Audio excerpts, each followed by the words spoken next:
Mari kita mau menghadap Tuhan Yesus. Kita mau mulai ibadah pada saat pagi hari ini. Haleluya Yesus. Haleluya. Oh, haleluya. Sering kita tidak mengerti jalan-jalan Tuhan, tapi kita mau tetap terus berada dekat dengan Tuhan. Haleluya Yesus. Oh, haleluya Yesus. Haleluya Yesus.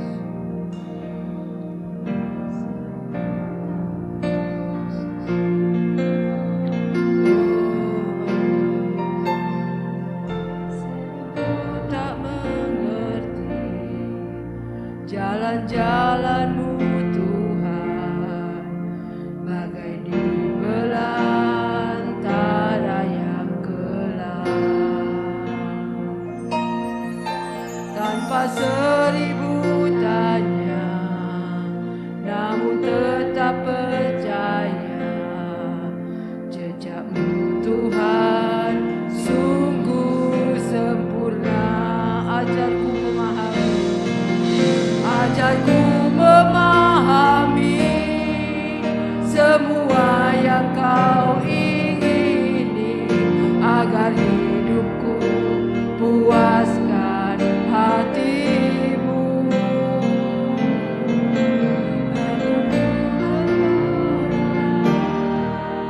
Sepenuh hati menghamba, sedangkan menapi karya-Mu.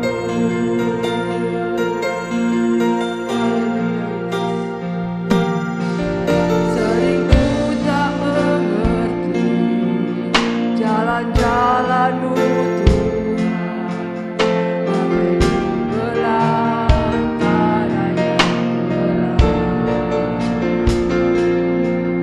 Tanpa seribu tanya, namun tetap percaya, jejak Tuhan sungguh sempurna.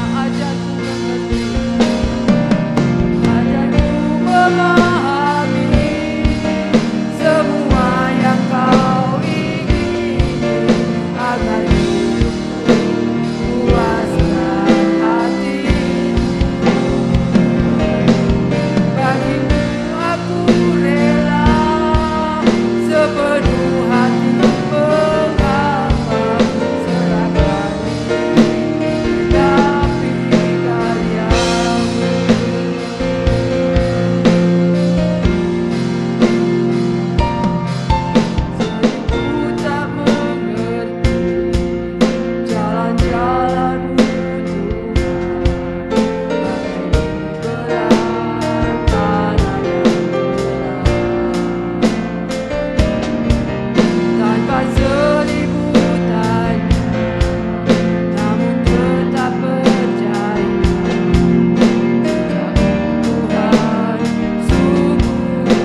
pagi hari ini. Penuh kerinduan Bapa, kami memuji, menyembah Kau Tuhan. Ampuni segala kehidupan kami Tuhan. Kau Yesus yang telah melayakkan kami, yang telah menebus kami Tuhan. Kaulah juru selamat kami yang hidup.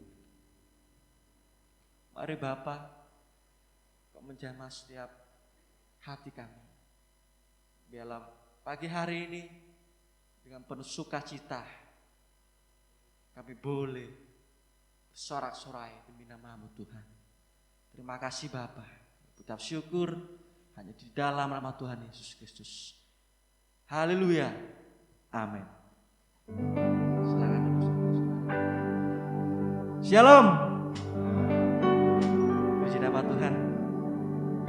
Saya mohon maaf sedikit terlambat karena memang kebiasaan saya tidur pasti hampir subuh.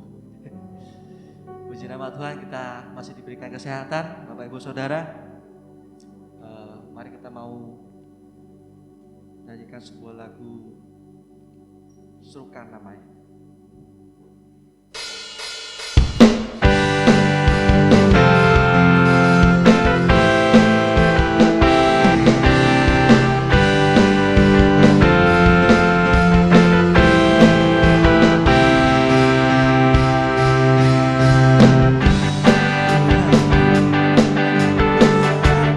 Segala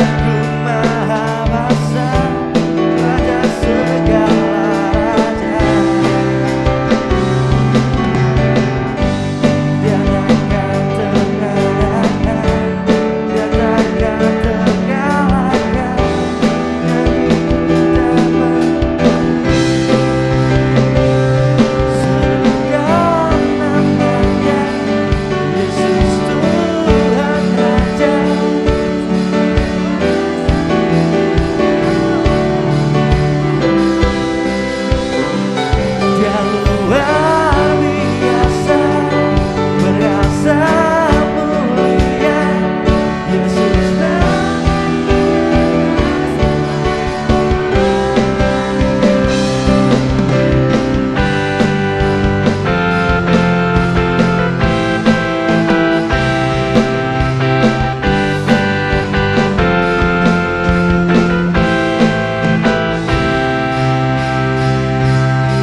Sekali lagi, mungkin ada Bapak Ibu yang rindu menyaksikan kita kasih Tuhan. Jika tidak ada, kita mau siapkan hati kita ke satu pujian, jadikan aku indah.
Bapak Ibu Saudara, kita bangkit berdiri.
kasih Tuhan buat berkat-Mu pagi hari ini Tuhan, kami dapat berkumpul di sini.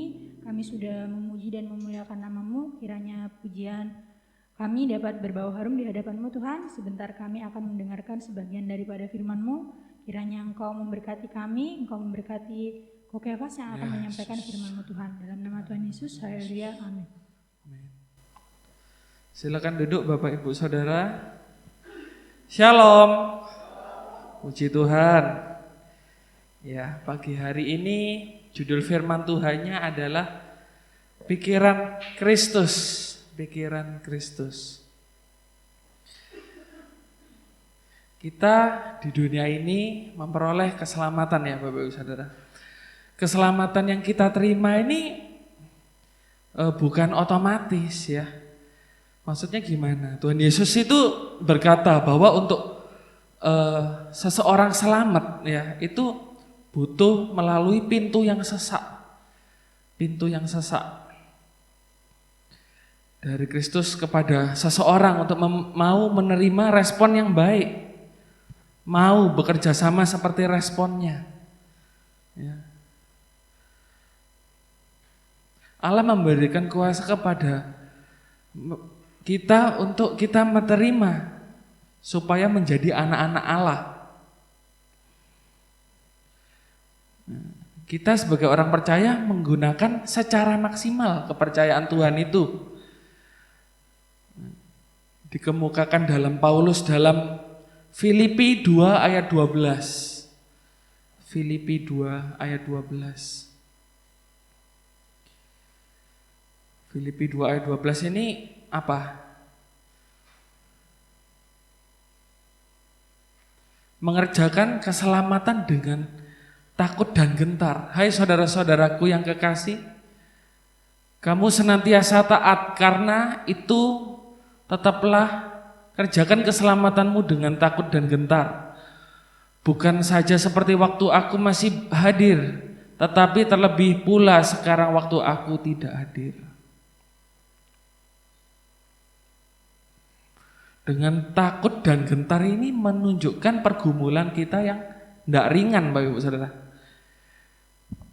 Untuk memiliki pikiran dan perasaan Tuhan Yesus itu adalah model ya. Manusia ini merupakan rancangannya Allah. Nah, jadi keselamatan itu apa Bapak Ibu Saudara? Keselamatan itu adalah usaha ya, usaha yang dimiliki manusia memiliki pikiran dan perasaan Kristus. Nah, itulah yang disebut Kristen ya, yang artinya seperti Kristus. Kita semua seperti Kristus. Ingin seperti Kristus. Nah, masing-masing individu ini harus mengendalikan pikirannya. Seperti buah roh. Yang terakhir apa? Pengendalian diri. Kasih sukacita, damai sejahtera, kesabaran, kemurahan, kebaikan, kesetiaan, kelemah lembutan, dan penguasaan diri. Nah, setiap dari kita juga tidak mesti untuk mengintervensi seseorang menurut keinginan hati kita juga. Kenapa ya? Kadang-kadang kita mungkin ya kalau ketemu orang lain terus ngobrol, seringkali kita juga nggak pas sama orang lain ya kan? Karena kita seringkali juga menghendaki keinginan bebas kita, Bapak Ibu Saudara. Tapi kalau intervensi dari Allah, intervensi dari Tuhan Yesus, itu memang supaya kita semua ini menjadi seperti pribadinya Kristus, bukan seperti pribadinya orang yang mengintervensi kita. Nah, kabar baik ini harus disampaikan. Nah, setiap dari kita mendapatkan keselamatan itu bukan suatu titik ya, bukan cuma satu titik gitu. Tapi secara garis panjang dari sini bisa ditarik ke sana, bisa ditarik ke situ, bisa tarik ke depan. Kalau seseorang mengumpamakan suatu keselamatan itu sebuah titik, gitu, maka setiap orang tidak mengupayakan keselamatan itu secara proporsional. Bisa ke sana, bisa ke situ. Matius 7 ayat 7 berbunyi seperti ini. Matius 7 ayat 7. Mintalah, maka akan diberikan kepadamu. Carilah, maka kamu akan mendapat. Ketoklah, maka pintu akan dibukakan bagimu. Karena setiap orang yang meminta, menerima. Dan setiap orang yang mencari, mendapat. Setiap orang yang mengetok, baginya pintu dibukakan. Amin Bapak Ibu Saudara. Minta sama siapa sekarang pertanyaannya? Apakah sama manusia? Nah kalau kita langsung minta, oh manusia lo kelihatan, Tuhan Yesus enggak kelihatan, ya toh, secara mata kita. Berarti kita ini, saya, Bapak Ibu dan Saudara, melangkahi Tuhan Yesus. Nah, bukan kebaikan yang didapat, tapi apa? Seperti seolah-olah kita ini sama Tuhan dicap, distempel, oh anakku ini loh. Ya toh, minta sama manusia. Tapi kalau kita ini mintanya sama Tuhan, segala pergumulan kita, segala apa yang kita butuhkan akan dijawab Tuhan. Amin Bapak Ibu Saudara. Nah, Tuhan juga bisa menilai kita. Kita mau buka di Matius 7 ayat 23. Matius 7 ayat 23, boleh dikeluarkan slideshow-nya. Tuhan bisa berkata, pada waktu itulah aku akan berterus terang kepada mereka dan berkata, aku tidak pernah mengenal kamu, nyala daripadaku, kamu sekalian pembuat kejahatan. Ayat-ayat yang sebelumnya lagi, Matius 7 ayat 21. Matius 7 ayat 21. Bukan setiap orang yang berseru kepadaku, Tuhan, Tuhan, akan masuk ke dalam kerajaan surga, melainkan dia yang melakukan kehendak Bapakku yang di surga. Dari Matius 7 ayat 21, Matius 7 ayat 22, Matius 7 ayat 23 ini tentang khotbah di bukit Bapak Ibu Saudara. Tuhan Yesus khotbah di bukit. Ini menunjukkan ketaatan kepada perintah Kristus. Maksud dari pernyataan ini apa? Untuk mengajar kita bahwa satu-satunya cara untuk memastikan keselamatan jiwa kita adalah mendengar dan melakukan perkataan Tuhan. Seperti itu. Mungkin beberapa diantaranya menurut kita keras ya. Buat kedagingan kita ini keras. Namun perkataan Tuhan ini tetap harus dilakukan. Nah, demikian kita juga mengumpulkan suatu harta sebagai dasar yang baik di waktu yang akan datang. Nah, bagian dari ini memberi kita pelajaran yang baik. Bahwa setiap kita ini masing-masing punya rumah yang dibangun. Ya. Rumah itu pengharapan kita untuk menuju ke surga. Setiap dari diri kita ini harus memastikan untuk beroleh hak kerajaan surga, kita punya bukti untuk itu. Seperti orang ya, orang mau bangun rumah. Orang mau bangun rumah itu butuh apa? Batu, pasir ya, besi mungkin. Kalau seseorang bangun rumah cuma pasir tok, enggak ada batunya sama sekali, enggak ada batu kali, enggak ada batu yang besar-besar, batu kapur, rubuh enggak kira-kira rumahnya? Rubuh ya.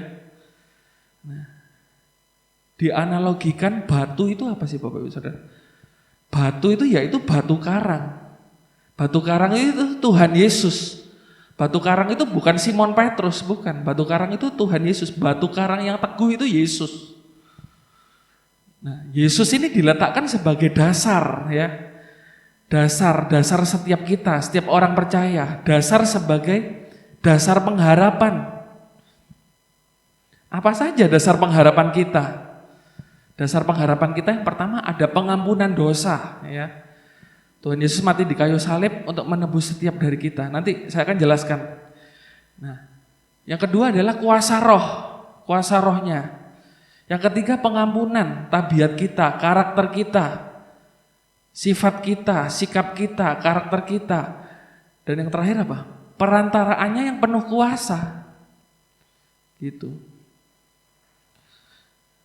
Nah, kalau satunya pengharapan yang dibangun orang bodoh di atas dasar selain Kristus, ya pasti roboh, diterjang badai karena nggak punya pegangan, nggak punya dasar, nggak punya pegangan.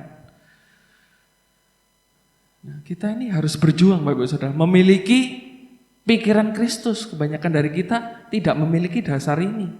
Sudah yakin nih, aku sudah punya moral loh. Aku sudah punya budi pekerti. Gitu. Nah, salah satu dari ini adalah pemahaman yang salah, pemahaman yang keliru. Nah, ini penjelasannya. Di dalam Ibrani 12 ayat yang keempat. Ibrani 12 ayat yang keempat. Ibrani 12 ayat yang keempat. Dalam pergumulan kamu melawan dosa kamu belum sampai mencucurkan darah. Ya. Menunjukkan apa ayat ini? Bahwa perjuangan dalam keselamatan itu harus mencucurkan darah. Maksudnya bukan kita punya kesalahan terus ini darahku tak kasih no, bukan gitu. Penyelamatan ini dianalogikan dengan perjuangan Yesus untuk menyelamatkan kita. Ya, Tuhan Yesus adalah sosok manusia mati di kayu salib untuk menebus dosa dan kesalahan kita. Ibrani 12 ayat 3 berbunyi seperti ini. Ingatlah selalu akan Dia yang tekun menanggung bantahan yang sehebat itu terhadap dirinya dari pihak-pihak orang berdosa, supaya jangan kamu menjadi lemah dan putus asa. Kalau kita secara manusia mikir Bapak Ibu Saudara, kalau Tuhan Yesus itu sudah bergumul ya, begitu berat. Selanjutnya kita ini orang-orang percaya harus meneladani Tuhan Yesus ini. Meneladani Yesus tersebut dengan perjuangan yang memadai agar kita ini sungguh-sungguh ya, kita sungguh-sungguh merdeka dari dosa. Amsal 17 ayat 7. Amsal 17 ayat 7. Amsal 17 ayat 7 berbunyi seperti ini. Orang bebal tidak layak mengucapkan kata-kata yang bagus, apalagi orang mulia mengucapkan kata-kata dusta. Maksudnya ini apa? Nah, setiap dari kitab di Amsal ini menuntun kita langkah demi langkah. Semua yang kita pernah alami dan yang kita akan alami itu ada buku manualnya Bapak Ibu Saudara ya. Ada manualnya ya di Amsal ini. Kalau kita baca beberapa ayat di dalam Amsal ya, itu sepertinya seolah-olah puitis ya, bahasa-bahasanya puitis. Orang bebal tidak layak mengucapkan kata-kata yang bagus. Ini bukan panggilan kita untuk fasih lidah, kemampuan menata kalimat yang indah. Maksudnya apa? Kata-kata yang bagus itu adalah komitmen orang benar untuk mengucapkan kata-kata yang bagus buat Tuhan, di telinga Tuhan. Gitu. Kata-kata bagus itu komitmen yang sederhana ya. Setiap orang pasti bisa. Kata-kata bagus itu apa? Kata-kata kita yang harus memuliakan Tuhan. Nah, sebelum kita berkata-kata, kita perlu memikirkan, apakah kata-kataku ini melukai Roh Kudus? Apakah kata-kataku ini baik untuk didengar?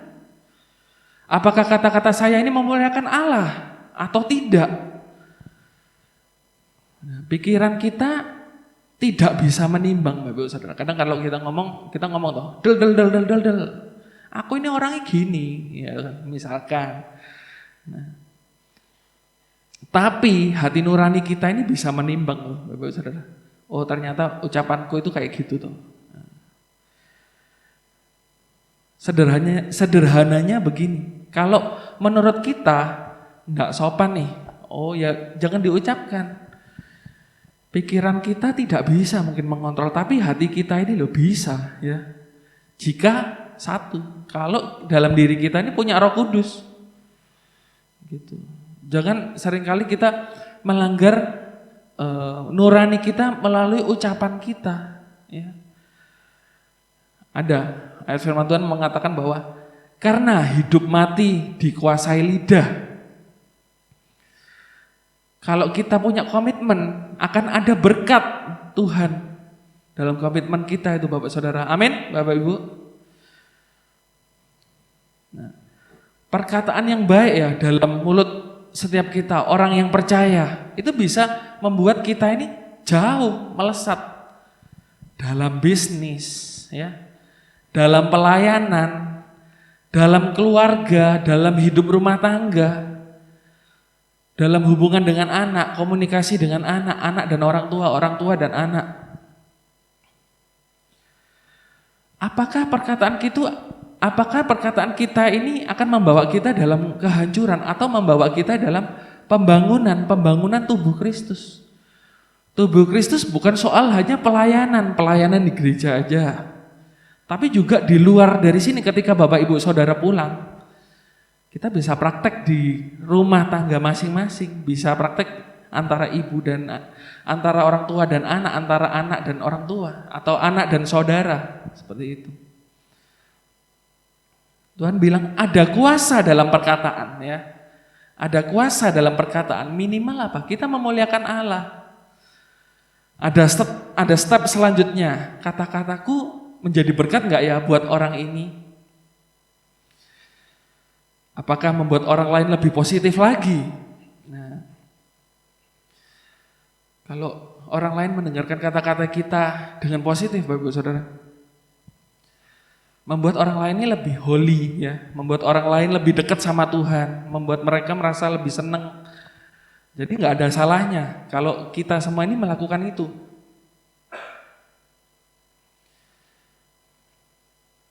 Seperti seseorang membangun sebuah karir, bukan hanya menjadi berkat, ya, tapi juga bisa menjadi jawaban. Menurut kita ini, komentar kita, oh menurutku ideku seperti ini loh. Atau Tuhan memakai diriku, Tuhan pernah berkata dalam Alkitab seperti ini, kita sharing sama orang lain. Menurut kita biasa aja karena kita pernah dapat berkat, mungkin gitu ya. Tapi bagi orang lain yang dengar, oh puji Tuhan, aku dapat suatu jawaban dari orang ini loh, kayak gitu loh. Nah, setiap dari kita beda, Bapak Ibu Saudara. Nah, kata-kata yang penuh dengan hikmat yang tersembunyi berasal dari Roh Kudus. Firman juga mengatakan, manusia tidak hidup dari roti saja, tapi setiap perkataan yang keluar dari mulut Allah. Kata-kata kita mendapatkan rahmat, kita bisa menjadi jawaban doa buat orang lain, ya, Bapak Ibu. Kalau ada statement ini, mengapa ya manusia kok kadang-kadang ya dibenci sama sesamanya? Karena mungkin mereka mengejar promosi, tapi bukan mengejar kualitas. Kenapa? Kalau kita mengejar kualitas sama Tuhan, itu sifatnya awet, Bapak Ibu Saudara. Awet. Berkelanjutan, ya. Mungkin yang bagi orang tua perlu mengajarkan untuk pembangunan karakter. Jangan hanya mementingkan, oh dia sudah tak taruh sekolah ini loh, sekolah lah yang ngurusi dia 100%. Tapi juga dalam kehidupan keluarga, kehidupan karakter, pembangunan karakter itu pertama dalam keluarga, anak-anak terbentuk karakternya. Ada pepatah mengatakan buah yang jatuh ini tidak jauh dari pohonnya, ya. Seperti emas dimurnikan, anak kandung, anak rohani, ya. Orang-orang yang berkualitas dalam Tuhan. Amin, Bapak Ibu Saudara. Saya mau sharing sedikit ya. Sebelum Om Andre dipanggil Tuhan, Om Andre kan ayah kandung saya. Om Andre selalu menasehati saya. Entah itu misalkan dalam hal firman, menyampaikan firman Tuhan. Kamu enggak boleh pakai kata kamu, gitu. Kamu lebih baik memakai kata bapak, ibu, dan saudara. Nah, kayak gitu, simple. Entah itu dalam aktivitas sehari-hari, termasuk aktivitas di luar. Ya. Saya jujur tidak pernah belajar, Bapak Ibu Saudara, di kayak John Robert Power. John Robert Power itu kayak apa ya? Kepribadian, kita belajar kepribadian, kita belajar cara makan, kita belajar cara ketemu orang, kita belajar cara mengucapkan salam atau dan lain sebagainya. Tapi saya juga belajar dari orang tua saya, belajar sopan santun, ya. Gitu. Karena karakter saya yakin karakter saya juga terbentuk dari keluarga. Nah, kadang-kadang kita bingung dengan orang lain, sedangkan mungkin anak-anak kita berlaku sesuka hati kepada orang lain. Nah, itu semua adalah pelajaran yang keliru. Karena karakter kita sendiri, kemauan diri sendiri untuk didengar oleh orang lain. Tapi yang saya pelajari dari Om Andri ini, Om Andri tidak selalu melulu iya gitu loh. Jadi kalau saya sebagai anak, "Pak, aku minta ini, Pak. Pak, aku mau kayak gini." Om Andri selalu enggak, iya gitu, enggak. Bapak Ibu Saudara. Kita akan berpikir secara lebih jauh ketika kita dewasa. Sebagai saya, sebagai anak, akan berpikir lebih jauh ketika saya dewasa, gitu loh.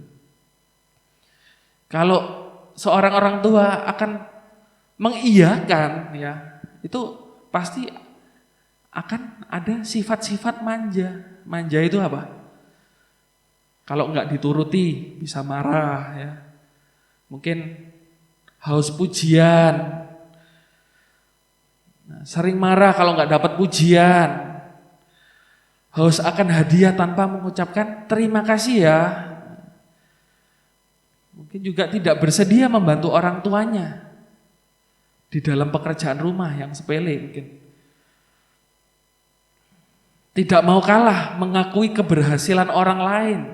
Nah, yang paling penting sekali apa? Tidak mematuhi perintah orang tua. Mencari perhatian dengan cara yang buruk, kayak gitu. Nah, dari sharing ini kita perlu belajar untuk menjadi serupa dengan karakter ilahi, hubungan yang terbuka dengan anak-anak. Setiap anak-anak harus juga terbuka sama orang tuanya. Kita orang tua mungkin kalau mentoleransi anak bukan cuma dibiarkan tok ya Bapak Ibu Saudara. Bukan cuma dibiarkan tok, tapi ada komunikasi, ada interaksi. Atau anaknya juga ngomong sama orang tuanya, "Pak, Ma, aku enggak sengaja kayak gini." Nah, maka apa? Ada hubungan antara orang tua dan anak. Ya. Supaya setiap kita ini belajar Bapak Ibu Saudara, bagaimana sih serupa dengan pikirannya. Ya. Ini khotbahnya tidak panjang-panjang. Pemain musik silakan maju ke depan. Dan ini penjelasan yang terakhir ya dari ayat Amsal 17 ayat 7, apalagi orang mulia dengan mengucapkan kata-kata dusta.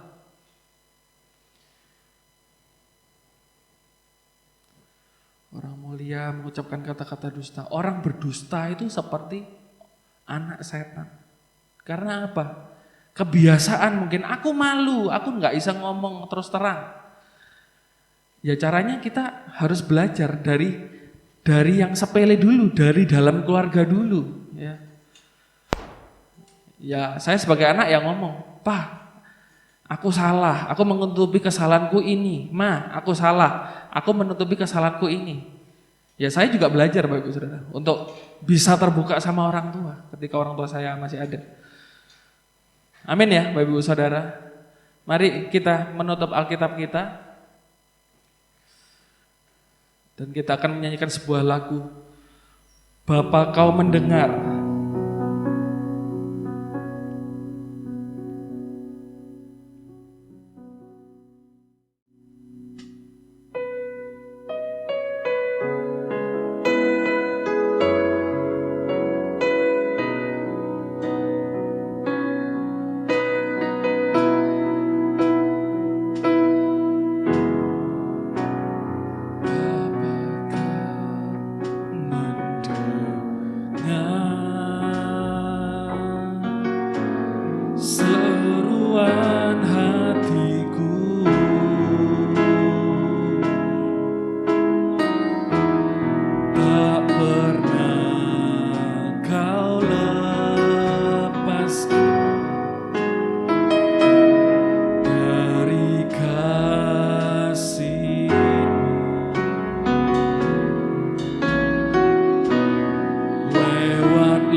bekerja selalu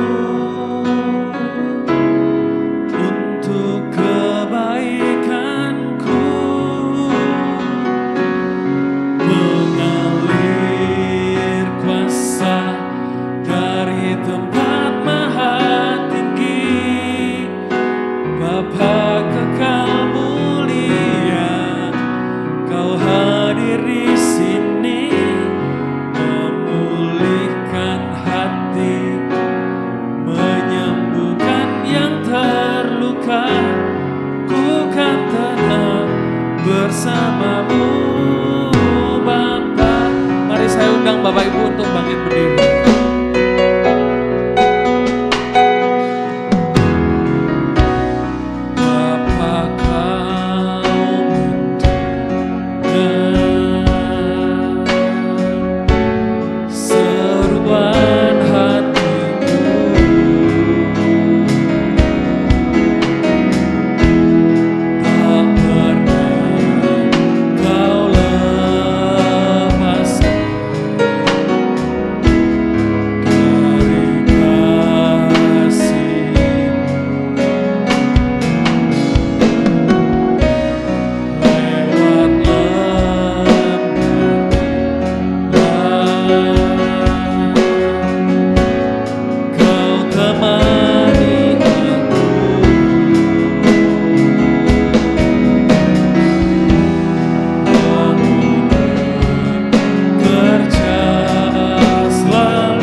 Kuasa dari tempat maha tinggi, Bapa kekal mulia, Kau hadir di sini, memulihkan hati, menyembuhkan yang terluka.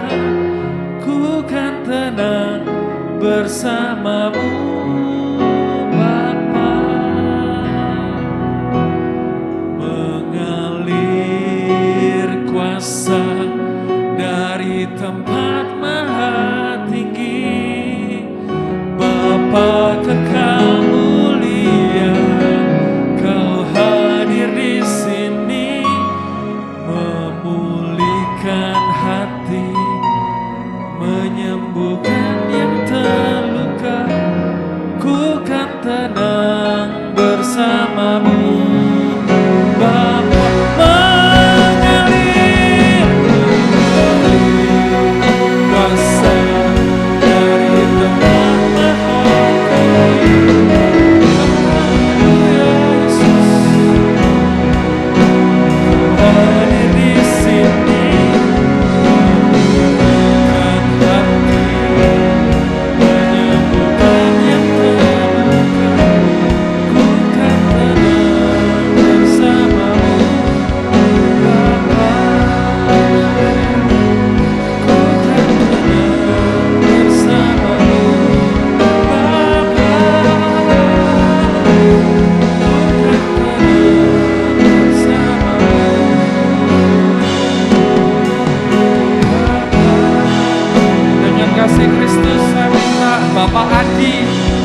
membawa kita dalam doa.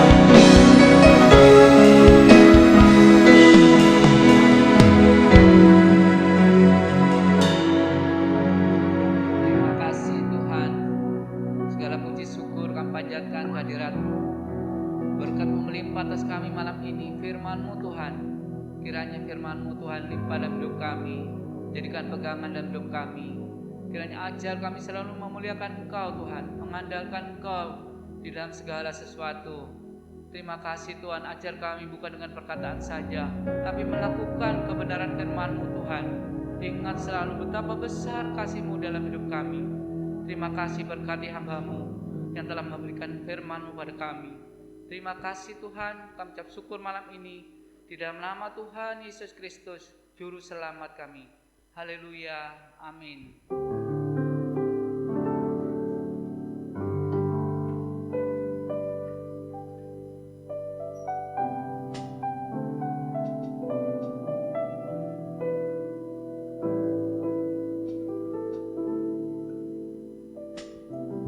Selamat pagi Bapak Ibu Saudara. Kita akan memberikan persembahan.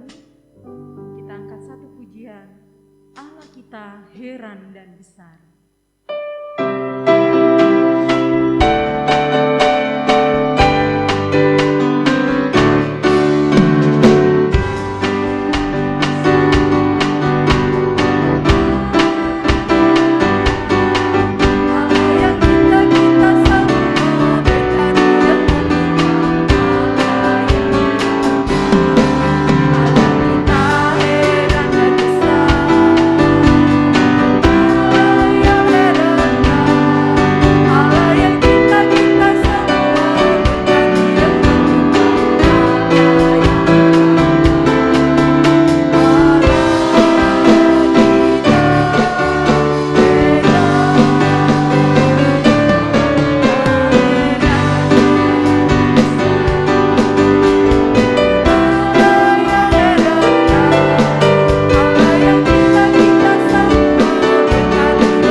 Acara ibadah kita seminggu ke depan, hari Senin sampai Sabtu ada doa Pantekosta di gereja selama 1 jam, dimulai jam 7 malam.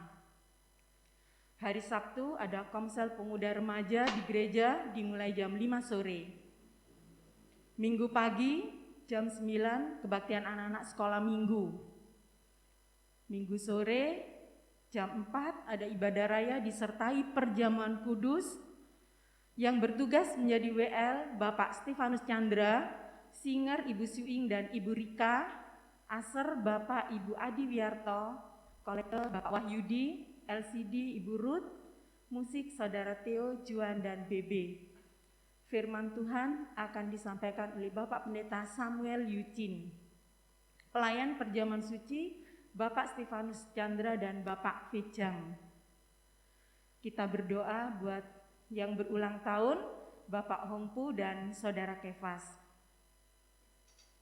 Kita juga berdoa buat para lansia, Bapak Punjul, Bapak Hongpu, Bapak Akin, Bapak David, Bapak Kuangfu, Ibu Tin Marwan, Ibu Samuel, Ibu Femian, dan Ibu Edi Wijayanto. Kita juga berdoa buat saudara-saudara yang kita yang tidak hadir saat pagi hari ini, baik yang keluar kota ataupun yang mengalami kelemahan tubuh. Pengumuman lain tidak ada, mari kita sama-sama bangkit berdiri, kita akhiri ibadah kita dengan satu pujian, hatiku tenang berada di dekat Tuhan. Kita nyanyikan pujian sekali aja, Ibu Gembala akan tutup dalam doa dan mohon berkat buat kita semua.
kepadamu Yesus. Terima kasih buat kasih kemurahan Tuhan. Tidak ada yang lain Tuhan. Yang kami harapkan hanya Engkau Tuhan. Engkau yang selalu menjamin kehidupan ini untuk kami boleh memandang Engkau daripadamulah ada pertolongan. Karena Engkau memberikan Roh Kudus-Mu untuk kami Tuhan, menjadi penolong saat kami tak berdaya. Saat kami tidak bisa menyelesaikan segala sesuatu yang kami hadapi, tapi ada Yesus, Roh Kudus bekerja dalam hidup kami. Terima kasih Yesus. Biar kami sadar Tuhan bahwa Engkau juga menginginkan untuk kami bisa memiliki pikiran Kristus ada dalam hidup kami. Dalam setiap perjuangan kami harus berjuang. Haleluya, haleluya. Kami sudah diberikan jaminan untuk kami mengenal Engkau dan kami boleh selamat, tetapi perjuangan kami tidak titik hanya sampai di sini, tetapi kami harus terus berjuang untuk memperjuangkan keselamatan kami ini dengan takut dan gentar. bersama Yesus kami bisa. Terima kasih Bapak, Engkau berkati hamba-Mu, Engkau berkati kami semuanya. Dalam setiap pergumulan kami percaya ada Tuhan Yesus yang menyertai. Kami berdoa saat ini bagi Bapak Hongpu yang Engkau berikan perpanjangan umur usia 80 tahun. Engkau berkati juga untuk Kefas, Tuhan berkati. Terima kasih Yesus, para lansia satu persatu, anak-anak-Mu dimanapun berada dalam kelemahan tubuh, dalam keadaan apa saja yang dialami, tetap berikan damai sukacita-Mu ada di dalam hati mereka. Terima kasih Yesus. Kami berdoa juga bagi saudara-saudara kami yang sedang keluar kota. Engkau sertai sampai perjalanan pergi dan pulang dengan selamat, tidak kurang suatu apapun. Anak-anak muda yang sekolah di luar kota juga kami serahkan ke dalam tangan. Kami percaya Engkau tidak meninggalkan. Yang sakit Engkau sembuhkan Tuhan, yang lemah Tuhan kuatkan kembali, yang dalam keadaan putus asa beri pengharapan, karena kami memiliki Tuhan Allah yang hidup. Haleluya, haleluya. Dan kalau sebentar kami akan pulang ke tempat kami masing-masing, kiranya berkat dari Allah Bapa, kasih dari Yesus Kristus, dan persekutuan dengan Roh Kudus selalu menyertai kami sampai suatu saat kami boleh berjumpa muka dengan muka bersama Engkau. Segala puji syukur kami naikkan di dalam nama Tuhan Yesus Kristus. Kita semua yang percaya katakan amin. Selamat pagi.